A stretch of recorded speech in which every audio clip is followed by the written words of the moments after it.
Bonjour à tous, depuis la salle Victor Hugo de l'Assemblée nationale. Une réforme des retraites vite et bien. Notre pays compte actuellement 21 millions de retraités, ce qui représente 30% des 68 millions de Français.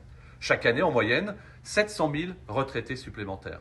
Et dans les 10 ans à venir, le nombre de retraités augmentera de 12,5%, quand le nombre d'actifs pointera, lui, seulement à 1,5%. Et finalement, l'objectif de l'État réside dans cette équation. Maintenir le plus d'actifs possible dans notre pays, tout en garantissant une pension de retraite de 1 100 € minimum.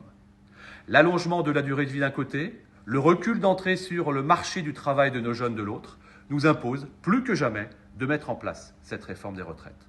Réforme qui figurait dans le programme du candidat Macron pendant la dernière campagne présidentielle au printemps 2022. Voilà qui va dans le sens de l'urgence de la situation, protéger les Français et garantir les finances publiques.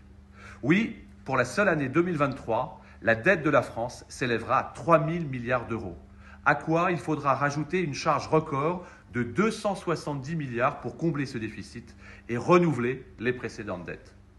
Il n'y a pas d'argent magique, un jour ou l'autre, il faudra bien rembourser cette dette, sans quoi ce sont les générations futures qui devront s'en charger. La solution, de facilité, serait d'augmenter notoirement les impôts, et ce n'est absolument pas la volonté de ce gouvernement, et certainement pas la volonté des Français. L'alternative est de reculer l'âge de départ à la retraite.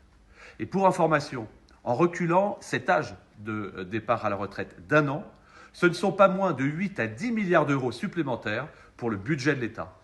D'ailleurs, la très grande majorité de nos voisins européens a déjà fait évoluer cet âge de départ à la retraite, en raison de l'explosion de leurs dépenses publiques.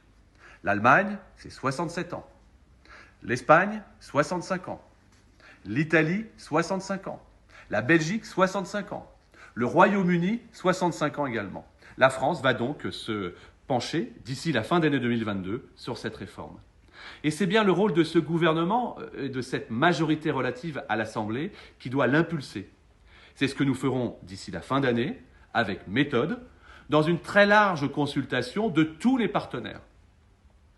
Notre Première ministre a commencé ces consultations avec les partenaires sociaux et les présidents de groupes parlementaires la semaine dernière. Il faudra le temps de l'échange, sans précipitation, à tous les niveaux.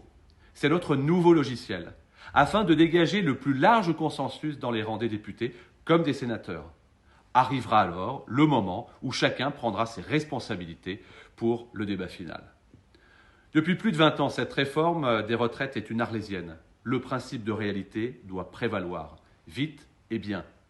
Voilà pourquoi, comme nombre de collègues députés, comme le gouvernement de Mme Borne, comme le président de la République, je souhaite que cette réforme des retraites soit effective en 2023.